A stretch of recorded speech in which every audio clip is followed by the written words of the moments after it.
Hello guys, welcome back to education IQ. तो आज का हमारा जो द हिंदू एडिटोरियल आर्टिकल है वो है directing artificial intelligence for better and smarter legislation. ठीक है, तो क्या है इसका मतलब, क्या है पहले हम लोग समझ लेते हैं। डायरेक्टिंग का मतलब होता है किसी चीज़ को मैनेज करना या कंट्रोल करना। ठीक है, तो किस चीज़ को कंट्रोल करना? आर्टिफिशियल इंटेलिजेंस को कंट्रोल करना, ताकि हम लोग क्या करें, उसका बेटर और स्मार्टर यूज़ करें। किसके लिए? लेजिस्लेशन के लिए। लेजिस्लेशन मतलब होता है लॉ मेकिंग के लिए।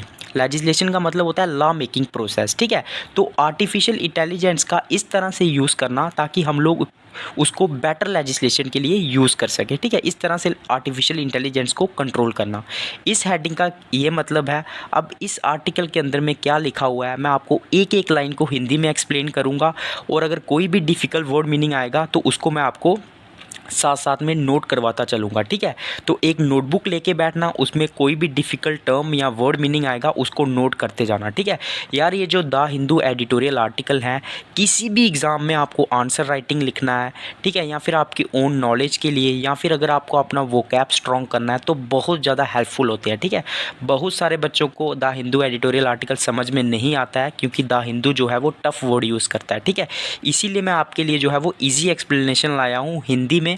तो आप लोग इसको देखना, चैनल को सब्सक्राइब कर देना, बेल आइकॉन को दबा देना, ताकि जब भी मेरा नेक्स्ट वीडियो आएगा आपको नोटिफिकेशन मिल जाएगा। ठीक है, इसके रिलेटेड अगर आपको पीडीएफ चाहिए तो मेरा टेलीग्राम लिंक मैं आपको डिस्क्रिप्शन में दे दूंगा, वहाँ पे आपको पीडीएफ लिंक मिल जाएगा और वीडियो लिंक भी डेली आपको मिल जाएगा। ठीक है, तो स्टार्ट करते हैं आज का the Hindu editorial article without any time waste. ठीक है, तो आज का आर्टिकल जो लिखा हुआ है ना, वो किसने लिखा हुआ है? पब्लिक कंसल्टेंट है ये, मिनिस्ट्री ऑफ हेल्थ और फैमिली वेलफेयर में। ठीक है, तो दूसरे भी यही हैं। ठीक है, उनका नाम है शुभम सिंह। तो इनके ओपिनियंस मैटर करते हैं, एक अच्छा आंसर राइटिंग लिखने में आपको एग्ज़ाम में हेल्प करते हैं। ठीक है, तो स्टार्ट करते हैं आज का article. Artificial intelligence is attracting attention of entrepreneurs, political leaders and policy makers the world over.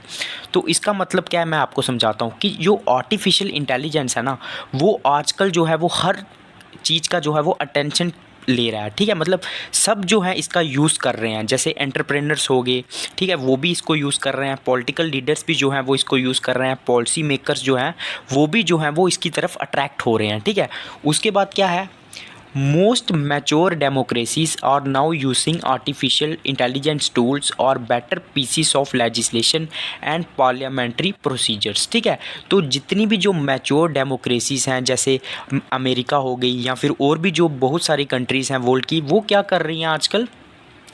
Artificial intelligence के जो टूल्स हैं उनको यूज़ कर रही हैं। ठीक है, ताकि वो क्या कर सकें, अपना जो पार्लियामेंट्री प्रोसीजर्स है, मतलब पार्लियामेंट में जो काम होते हैं या फिर जो लेजिस्लेशन बनाने की, मतलब कानून बनाने की प्रक्रिया है, उसमें जो है वो क्या हो, उनकी हेल्प हो। ठीक है, उसके लिए वो क्या कर रहे हैं, आर्टिफिशियल इंटेलिजेंस टूल्स को यूज़ कर रहे हैं। ठीक है, उसके बाद for instance artificials for instance artificial intelligence can assist parliamentarians in preparing responses for legislators, enhancing research quality, obtaining information about any bill, preparing briefs, providing information on particular house rules, legislative drafting, amendments, interventions, extra. ठीक है, इसका meaning मैं आपको समझाता हूँ कि क्या है। अगर हम लोग बात करें अभी इंस्टेंस, तो इंस्टेंस का मतलब होता है, अगर हम लोग अभी की बात करें तो जो ये आर्टिफिशियल इंटेलिजेंस है ना, वो क्या करती है, कैन मतलब क्या कर सकती है, कैन असिस्ट। असिस्ट का मतलब होता है हेल्प करना। किसकी हेल्प करना? पार्लियामेंटेरियंस की। पार्लियामेंटेरियंस कौन से होते हैं? जो मेंबर ऑफ पार्लियामेंट होते हैं, जो लॉ बनाते हैं। ठीक है, उनकी हेल्प कर सकता है क्या करने में? In preparing responses for legislators. मतलब लेजिस्लेटर्स का मतलब क्या होता है? जो कानून बनाते हैं। ठीक है, अगर उनके खिलाफ कुछ बोलना है, ठीक है, अगर किसी कानून को अपोज करना है तो उसके जो रिस्पॉन्सेज होते हैं ना, उसको हेल्प करते हैं प्रिपेयर करने में। कौन हेल्प करता है? आर्टिफिशियल इंटेलिजेंस है, वो हेल्प कर सकती है। ठीक है, इनहेंसिस रिसर्च क्वालिटी, अपनी जो मतलब रिसर्च करने की जो क्वालिटी है, ठीक है, उसको भी जो है वो बढ़ा सकती है। इन्हेंसिंग का मतलब होता है बढ़ाना। Obtaining information about any bill, किसी भी बिल के बारे में आपको जो है वो डिटेल में इंफॉर्मेशन प्रोवाइड कर सकती है। कौन? Artificial intelligence. Preparing briefs, briefs का मतलब होता है समरी को प्रिपेयर करना। किसी चीज़ की अगर उनको समरी बनानी है उसमें भी हेल्प कर सकता है। Providing information on particular house rules, house के क्या रूल्स है, लोकसभा के क्या रूल्स है, राज्यसभा के क्या रूल्स है, ये इन्फॉर्मेशन भी जो है वो आर्टिफिशियल इंटेलिजेंस प्रोवाइड करवा सकती है। लेजिस्लेटिव ड्राफ्टिंग में भी हेल्प कर सकती है, मतलब किसी कानून का अगर ढांचा तैयार करना है उसमें मदद कर सकती है। अमेंडमेंट्स में मदद कर सकती है। इंटरवेंशंस है, मतलब किसी चीज़ में हस्तक्षेप करना है उसमें मदद कर सकती है। ठीक है, तो आर्टिफिशियल इंटेलिजेंस जो है ना वो बहुत तरीके से यूज़ हो सकती है लेजिस्लेशन में। ठीक है, they can also empowered legislatures to informed decisions by having to make informed decisions by having access to insights into citizens grievances, media opinions and voices of citizen centric association। ठीक है, इसका meaning मैं आपको समझाता हूँ। ये जो है आर्टिफिशियल इंटेलिजेंस ये एम्पावर कर सकती है लेजिस्लेटर्स को, लेजिस्लेटर मतलब जो कानून बनाते हैं, टू मेक इन्फॉर्म्ड डिसीजंस। अब ये इन्फॉर्म्ड डिसीजन क्या होते हैं, इसका मीनिंग लिखिए आप, a decision based on fact और इन्फॉर्मेशन, मतलब ऐसा डिसीजन लेना जो फैक्ट पे बेस हो, इन्फॉर्मेशन पे बेस हो। तो ये जो लेजिस्लेटर्स हैं, मतलब ये जो आर्टिफिशियल इंटेलिजेंस है ना, ये एम्पावर कर सकती है किसको, लेजिस्लेटर को, ताकि वो इन्फॉर्म्ड डिसीजंस बनाएं, मतलब लें, by having access to insight into citizens grievances. Grievances का मतलब क्या होते हैं, जो सिटीजन्स की जो कंप्लेंट्स होती हैं, जो शिकायतें होती हैं, उनको वो देख सकते हैं, उनके मतलब अंदर जाके उनको देख सकते हैं आर्टिफिशियल इंटेलिजेंस के थ्रू। मीडिया के जो ओपिनियंस हैं, मतलब जो मीडिया तो समझते हो ना आप लोग, उसके जो ओपिनियन हैं उनके वो ओपिनियन जान सकते हैं आप लोग आर्टिफिशियल इंटेलिजेंस के थ्रू। और जो voices of citizen centric associations, अब ये सिटीजन सेंट्रिक एसोसिएशंस कौन सी होती हैं, जो सिटीजन्स के लिए काम करती है, तो उनकी जो आवाज़ें हैं, उनकी मतलब वो उनके जो ओपिनियन है उनको भी हम, ये जो लोग हैं वो आर्टिफिशियल इंटेलिजेंस के थ्रू एक्सेस कर सकते हैं, मतलब उनको देख सकते हैं, सुन सकते हैं, और जो अपने डिसीजन हैं उनको ले सकते हैं। कौन, लेजिस्लेटर्स। ठीक है, तो आर्टिफिशियल इंटेलिजेंस जो है वो काफ़ी यूज़फुल है। उसके बाद मैनी ऑब्स्टैकल्स, ऑब्स्टैकल्स का मतलब क्या होता है, रुकावटें। तो इसमें कुछ रुकावटें भी हैं। ठीक है, मतलब आर्टिफिशियल इंटेलिजेंस के यूज़ करने में कुछ ना कुछ परेशानियाँ हैं, उनको भी हम लोग जो है वो डिस्कस करेंगे। For intelligence artificial intelligence to work in India we first need to codify our laws. अब कोडिफाई अवर लॉस का मीनिंग क्या होता है, कोडिफाई का मतलब होता है लॉस को जो है वो अच्छे से अरेंज करना। ठीक है, ताकि हम लोग जो है वो उसको समझ सकें। तो अगर आर्टिफिशियल इंटेलिजेंस को इंडिया में हमें यूज़ करना है तो हमें अपने जो लॉस हैं, जो कानून हैं, उन्हें कोडिफाई करना पड़ेगा, मतलब उनको सिंपल तरीके से जो है वो प्रेजेंट करना पड़ेगा। The challenges with current laws are they are opaque, complex and there is a huge translation gap between law making, law implementing and law interpreting organisations. ठीक है, अभी जो क्या है ना, अभी जो हमारे चैलेंजेस हैं ना लॉस के साथ, मतलब जो अभी करंट हमारे जो कानून हैं उनके साथ जो हमारे अभी चैलेंजेस हैं वो क्या है, ये जो लॉस हैं वो ओपेक है। ओपेक का मतलब ये ट्रांसपेरेंट नहीं है, मतलब इसमें कुछ ना कुछ जो है वो गड़बड़ होती है। कॉम्प्लेक्स है मतलब कॉम्प्लिकेटेड है। And there is a huge translation gap, और इनमें जो है ना बहुत ज़्यादा गैप है। किस किस में, जो लॉ मेकिंग है, मतलब जो लॉ बनता है उसमें गैप है। लॉ को जो इम्प्लीमेंट करते हैं, इम्प्लीमेंट होता है जिस तरीके से, उसमें गैप है। ठीक है, और लॉ जो इंटरप्रेट होता है, मतलब लॉ की जो समझ है, समझना, इंटरप्रेटिंग का मतलब होता है समझना, उस मतलब जो लॉ जो ऑर्गेनाइजेशन लॉ इंप्लीमेंट करती है, जो बनाती है, ठीक है, और जो उसको इंटरप्रेट करती है, मतलब जो समझाती है, इन तीनों में ना बहुत ज़्यादा गैप है। ठीक है, तो ये बहुत बड़ा चैलेंज है। The Indian government has done well to set up the Indian Code Portal, but it cannot be entirely relied upon a single source of truth. India ने जो है वो अच्छा काम किया क्या करने में, इंडियन कोड पोर्टल को सेटअप करने में। इंडियन कोड पोर्टल क्या है मैं आपको बता देता हूँ। इसमें गवर्नमेंट के जितने भी लॉस हैं, जितने भी अमेंडमेंट्स हैं, जितनी भी स्कीम्स हैं, इस पोर्टल के ऊपर आपको सारी इन्फॉर्मेशन मिल जाएगी। ठीक है, तो इंडिया ने, जो ऑथर हैं वो क्या बोल रहे हैं कि इंडिया ने जो है वो अच्छा काम किया इंडियन पोर्टल को सेटअप करने में। ठीक है, उसके बाद क्या है, but it can not be entirely relied upon a single source of truth. लेकिन ये जो पोर्टल है ना, ये सिंगल सोर्स ऑफ ट्रुथ पे रिलाई नहीं करता है, मतलब निर्भर नहीं है। ठीक है, इसकी जो इन्फॉर्मेशन है ना वो अलग अलग है। ठीक है, तो ये क्या है अभी हम समझते हैं। The interface should contain a complete chain. Author क्या बोल रहे हैं कि जो ये मतलब पोर्टल है ना, इसमें जो है वो कंप्लीट चेन होनी चाहिए, right from parent act to the subordinate pieces of legislation passed by the central government and the amendment notification enabling any entity to get a 360 degree view. मतलब ये जो पोर्टल है ना, इसमें क्या होना चाहिए, मतलब लॉ के बारे में जो है वो कंप्लीट इन्फॉर्मेशन होनी चाहिए। ठीक है, तो ये क्या है, मतलब ये जो पोर्टल है ना, इसमें ऊपर आथर ने क्या बोला कि ये जो है वो सिंगल सोर्स ऑफ इंफॉर्मेशन पे रिलाई नहीं करता है।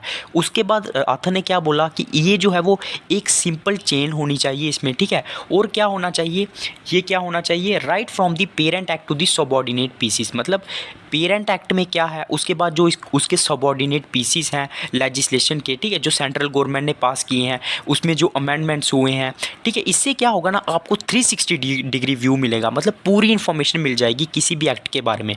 तो ऑथर का यही कहना है कि ये जो है वो सिंगल सोर्स ऑफ ट्रुथ पे होना चाहिए, ठीक है। लेकिन अभी तक जो है वो ये सिंगल सोर्स ऑफ ट्रुथ पे रिलाई नहीं करता है, ठीक है। इसके जो सोर्सेज हैं वो अलग अलग हैं, ठीक है। Such a requirement becomes more critical in special situation such as कोविड-19। ऐसी जो मतलब रिक्वायरमेंट है ना, वो और भी ज़्यादा ज़रूरत हो जाती है, मतलब इन चीज़ों की, जैसे कोविड-19 की सिचुएशन अराइज हुई थी, ठीक है, उस टाइम पे इन चीज़ों की ज़्यादा ज़रूरत है। मतलब एक ही पोर्टल पे आपको पूरी इन्फॉर्मेशन मिलनी चाहिए, ठीक है। उसके बाद क्या है, the central government issued a 900 notification while central government issued over 600 notification on the subject. कोविड-19 के टाइम लगभग 900 नोटिफिकेशन सेंट्रल गवर्नमेंट ने डाले थे, 6000 नोटिफिकेशन जो थे वो स्टेट गवर्नमेंट ने डाले थे, ठीक है। ये डाटा जो है वो 20 सितंबर तक का है। तो ये जो है ना वो एक ही हमें सोर्स पे मिलने चाहिए, ठीक है। मतलब एक ही इनका सोर्स होना चाहिए ताकि ज़्यादा कन्फ्यूज़न ना हो, ठीक है। We need to make laws machine consumable. Machine consumable का मतलब क्या है, जिनको हम लोग जो है वो चेंज कर सके टाइम टू टाइम, ठीक है, with A central law engine. लेकिन उसका जो सेंटर है वो एक ही होना चाहिए, ठीक है। जैसे हमने ऊपर में बात की, which can be a single source of truth, मतलब ये सिंगल सोर्स ऑफ ट्रुथ होना चाहिए, ठीक है। फॉर ऑल एक्ट, सभी एक्ट्स के लिए आपको एक ही सोर्स पे जो है वो पूरी इन्फॉर्मेशन मिलनी चाहिए। उसकी जो सबऑर्डिनेट पीसीस हैं, ठीक है, मतलब अगर सेंट्रल गवर्नमेंट ने कोई लॉ लागू किया है तो स्टेट गवर्नमेंट में उसने जो कुछ इंप्लीमेंटेशन की है, कुछ चेंजेस की हैं, वो आपको सिंगल सोर्स पे मिलना चाहिए, ठीक है। उसके बाद क्या है, गैजेट कॉम्प्लायंसेस एंड रेगुलेशंस, ठीक है, ये सारा कुछ आपको सिंगल सोर्स पे मिलना चाहिए। For example, artificial intelligence can tell us if an entrepreneur wants to open an a manufacturing unit in Maharashtra and what acts and compliances are applicable। For example, artificial intelligence जो है वो हमें बता सकता है कि कोई भी जो एंटरप्रेनर है, मतलब जो बिजनेसमैन है, अगर उसको जो है वो एक मैन्युफैक्चरिंग यूनिट ओपन करना है महाराष्ट्र में, तो उसको कौन कौन से एक्ट को फॉलो करना पड़ेगा, ठीक है। और कौन कौन सी जो कॉम्प्लाइंसेस है, कॉम्प्लाइंसेस का मीनिंग क्या होता है, मतलब परमिशन जो है वो उसको उसके लिए जो है वो एप्लीकेबल होगी, मतलब ज़रूरतमंद होगी, मतलब कौन कौन सी परमिशन जो है वो उसको लेनी पड़ेगी, ठीक है। If a citizen wants to check the eligibility for welfare schemes, artificial intelligence can recommend which schemes are eligible. अगर किसी सिटीजन को जो है चेक करना है किसी स्कीम की एलिजिबिलिटी के बारे में, तो उसको आर्टिफिशियल इंटेलिजेंस जो है ना वो रिकमेंड कर सकती है कि कौन सी स्कीम्स के लिए वो एलिजिबल है, based on data provided by citizen. मतलब कौन सा डेटा जो है वो सिटीजन जानना चाहता है, उसी हिसाब से जो है वो आर्टिफिशियल इंटेलिजेंस उसको बताएगी कि कौन सी स्कीम्स के लिए जो है वो एलिजिबल है, ठीक है। उसके बाद क्या है, असिस्टिंग लेजिस्लेटर्स। असिस्टिंग का मतलब क्या है, मदद करना, हेल्प करना। तो लेजिस्लेटर्स जो हैं, जो कानून बनाते हैं, उनकी कैसे हेल्प कर सकती है आर्टिफिशियल इंटेलिजेंस, ठीक है। हेडिंग का ये मतलब है, अब हम लोग समझते हैं इसके अंदर क्या है। Compare to western democratic nations, in India parliamentarians manage consequences with huge population. तो अगर हम लोग फॉरेन कंट्रीज़ की बात करें, वेस्टर्न कंट्रीज़ की बात करें, तो जो इंडिया के जो लेजिस्लेटर्स हैं ना, वो क्या करते हैं, उनकी जो कॉन्सिक्वेंसेस होती हैं उनको वो संभालते हैं, ठीक है। आपको पता है ना, जो मेंबर ऑफ पार्लियामेंट होता है वो अपनी अपनी कॉन्सिक्वेंसी को संभालता है, जिनकी पॉपुलेशन जो है वो बहुत ज़्यादा होती है, ठीक है, अगर हम लोग फॉरेन कंट्रीज से बात करें। Artificial intelligence can analyze citizen grievances and social media responses and flag issues and priorities that need immediate attention। तो artificial intelligence क्या कर सकती है, एनालाइज कर सकती है grievances को। grievances क्या होती हैं, जो complaints होती हैं citizens की, ठीक है। and social media responses, और social media पे क्या response चल रहा है, लोगों का क्या कहना है। and flag issues and priorities, flag का मतलब क्या होता है, किसी चीज़ को रेज करना, उठाना। तो और क्या कर सकती है आर्टिफिशियल इंटेलिजेंस, इश्यूज़ को रेस कर सकती है, ठीक है। और प्रायोरिटीज़ मतलब उन प्रायोरिटीज़ को बता सकती है। प्रायोरिटीज़ मतलब होता है किसी चीज़ पे खास ध्यान देना, दैट नीड इमीडिएट अटेंशन। तो हमें बता सकती है कि कौन सी प्रायोरिटीज़ जो हैं वो उन पे हमें काम करना है, जिनको अभी जो है वो इमीडिएट अटेंशन की ज़रूरत है, ठीक है। तो ये सब चीज़ें हमें कौन बता सकता है, आर्टिफिशियल इंटेलिजेंस, ठीक है। It can also assist for parliamentarians in seeking citizen input for public consultation of laws and preparing a manifesto। तो ये जो है ना आर्टिफिशियल जो इंटेलिजेंस है ये और क्या कर सकती है, कैन असिस्ट पार्लियामेंटेरियंस। असिस्ट का मतलब क्या होता है, मदद करना, किसकी, पार्लियामेंटेरियंस की। पार्लियामेंटेरियंस मैंने आपको पहले ही बता दिया, जो कानून बनाते हैं। इन सीकिंग सिटीजन्स इनपुट, सीकिंग का मतलब होता है लेना या फिर मांगना, तो सिटीजन का इनपुट लेना पब्लिक कंसल्टेशन के लिए। कंसल्टेशन मतलब क्या होता है, पब्लिक डिस्कशन के लिए, ठीक है। तो आर्टिफिशियल इंटेलिजेंस के थ्रू ये जो है वो पब्लिक का ओपिनियन भी ले सकते हैं, ठीक है। Of loss and preparing A manifesto, वो उनको क्या करेगा, कानून बनाने में भी मदद करेगा। और उनका जो मैनिफेस्टो होता है, मैनिफेस्टो समझते हो ना, कोई भी पॉलिटिकल पार्टी जो है वो अपना मैनिफेस्टो बनाती है, जिसके थ्रू वो पब्लिक को बताती है कि वो क्या क्या चेंजेस करेगी अगर उसकी गवर्नमेंट आएगी, ठीक है। तो उसके क्या प्लान्स हैं वो अपने मैनिफेस्टो बनाती है। तो ये किसके थ्रू जो है वो आर्टिफिशियल इंटेलिजेंस जो है वो उनकी काफ़ी मदद कर सकती है इस चीज़ में, ठीक है। क्योंकि सोशल मीडिया पर जो लोग हैं वो काफ़ी कुछ लिखते हैं, ठीक है, अपने ओपिनियंस बताते हैं। जो पॉलिटिकल पार्टीज़ जो है, जो पार्लियामेंटेरियंस जो है, उनकी जो है वो काफ़ी ज़्यादा हेल्प हो सकती है, ठीक है। Many parliaments across the world are now actively experimenting with artificial powered assistants. तो बहुत ज़्यादा ऐसी जो हैं वो पार्लियामेंट्स हैं अक्रॉस दी वर्ल्ड, हमें बात करें, वो क्या कर रही हैं, एक्सपेरिमेंट कर रही हैं, किसके साथ, आर्टिफिशियल इंटेलिजेंस पावर्ड असिस्टेंट्स के साथ। असिस्टेंट्स का मतलब होता है जो मदद करते हैं। The house of representatives in the United states has introduced an artificial intelligence tool to automate the process of analyzing differences between bills, amendments and current laws। तो यूनाइटेड स्टेट्स जो है ना, उसने मतलब एक ऐसा आर्टिफिशियल इंटेलिजेंस टूल बनाया है जो मदद करता है एनालाइज करने में कि जो बिल्स हैं, जो अमेंडमेंट्स हैं, जो अभी करंट लॉज चल रहे हैं ना, उनमें जो है वो डिफरेंस बताएगा। This is of immense help. Immense का मतलब क्या होता है, ये बहुत ज़्यादा जो है वो हेल्पफुल है। इमेंस का मतलब होता है बहुत ज़्यादा हेल्पफुल होना। To legislate staff to readily see the impact of amendatory position in bills they move through the legislative process। ये जो चीज़ें हैं ना वो हेल्प कर सकती हैं किसकी, लेजिस्लेटिव स्टाफ की। लेजिस्लेटिव स्टाफ मतलब जो कानून बनाता है। टू रेडली का मतलब आप लोग लिख लीजिए, रेडली का मतलब को क्या होता है, आसानी से, मतलब ईजिली क्या करने में। To see the impact of amendatory provisions. Amendatory provision का मतलब क्या होता है, जो आपने चेंज लाई है किसी लॉ में, किसी कानून में, इन बिल्स उसके इम्पैक्ट क्या हैं, ठीक है। किसी भी बिल में अगर आपने कोई चेंज लाई है तो आसानी से लेजिस्लेटिव स्टाफ को पता चल जाएगा कि उसके इम्पैक्ट क्या पड़ रहे हैं पब्लिक पे, जो उन्होंने that they move through the legislative process, जो उन्होंने लेजिस्लेटिव प्रोसेस में चेंजेस लाए हैं, तो उसके इम्पैक्ट क्या हैं वो भी आप उनको आसानी से पता चल जाते हैं, किसको, लेजिस्लेटिव स्टाफ को, ठीक है। उसके बाद the Netherland House of Representatives for instance has implemented the speech to write system which converts voice to text and also translate voice to return reports. For example Netherland जो है ना, उसने क्या किया है, एक ऐसा सिस्टम बनाया है, उसको मतलब आर्टिफिशियल इंटेलिजेंस का, उसको बोलते हैं स्पीच टू राइट सिस्टम। इसके थ्रू क्या है ना, वो लोग क्या कर सकते हैं, जो टेक्स्ट हैं उनको जो है वो ट्रांसलेट कर सकते हैं आवाज़ में, वॉइस में, ठीक है। और जो क्या है, जो वॉइस है उसको टेक्स्ट में बदल सकते हैं, ठीक है। एज पर Inter Parliamentary Union and international organisation of national parliament, speech to write comprises automatic speech recognition and automated editing capabilities that can remove filler words, make grammatical corrections and propose editing decision।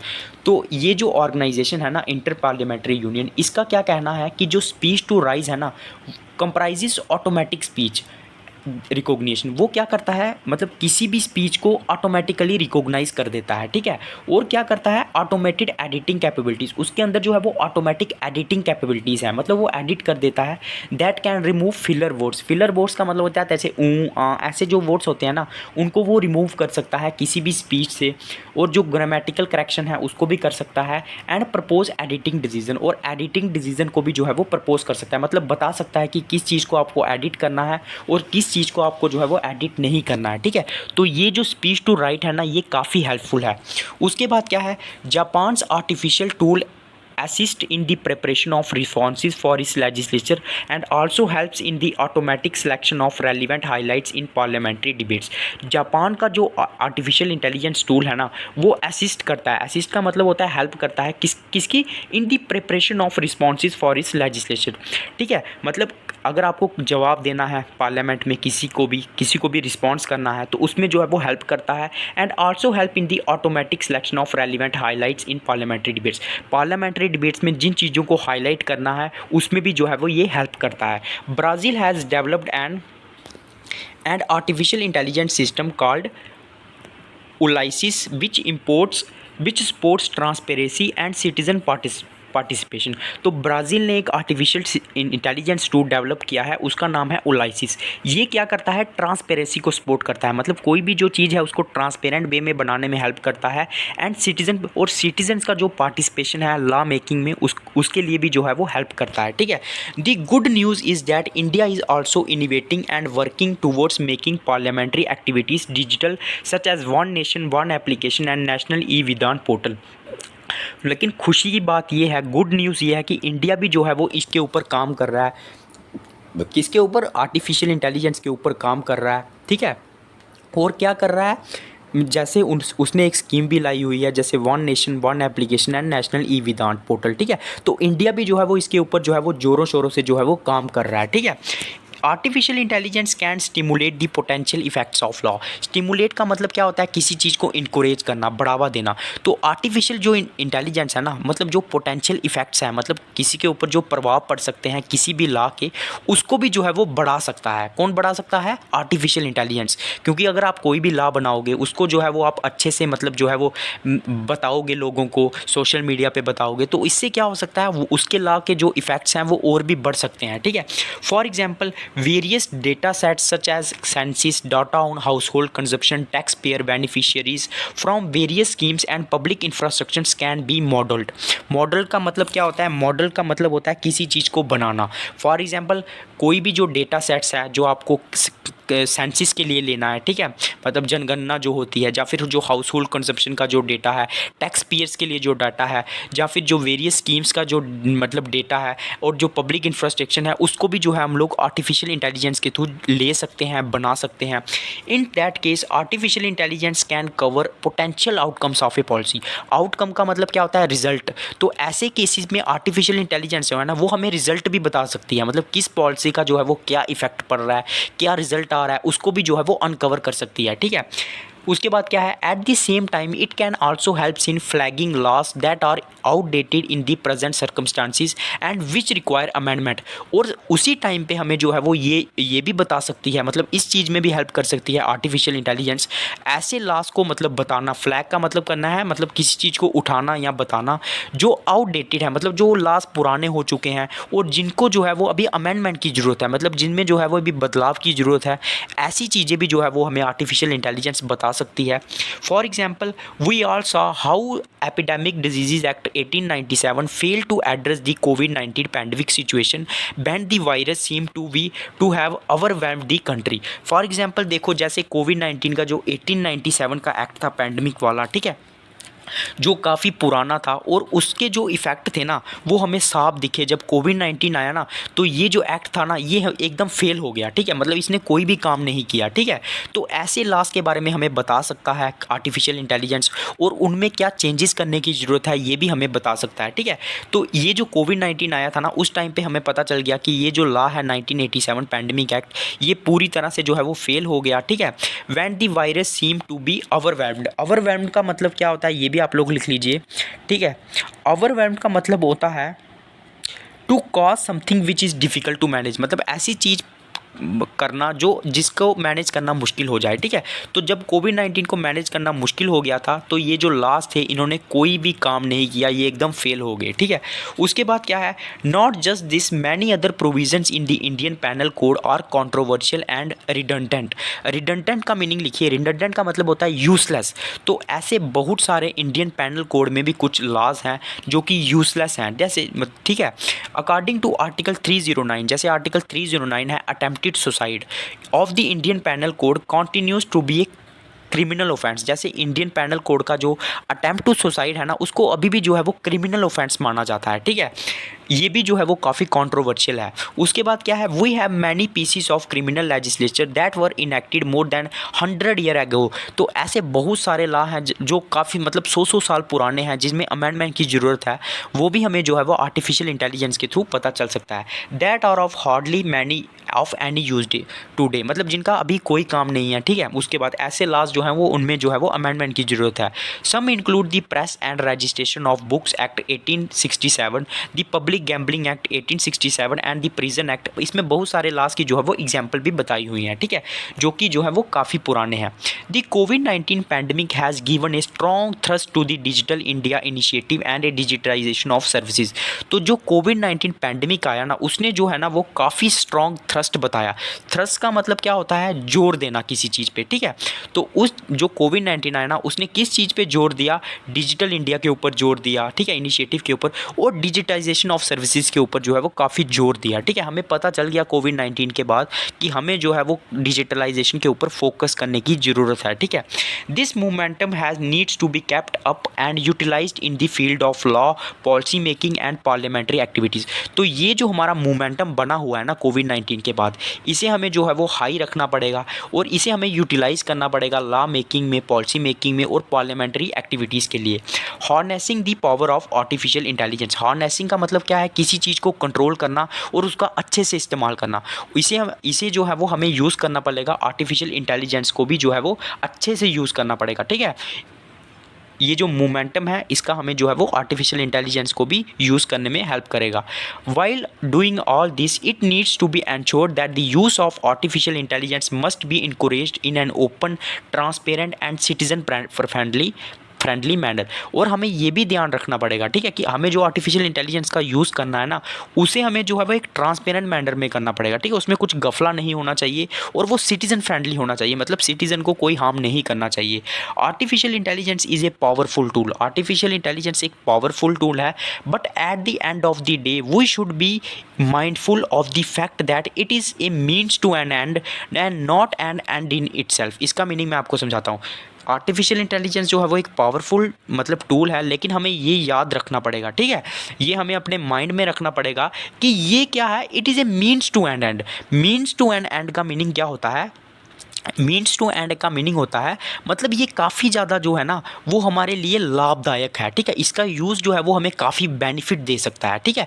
तो ये क्या है, it is means to an end, ठीक है, मतलब ये काफ़ी ज़्यादा जो है वो हमारे लिए ज़रूरी है, ठीक है।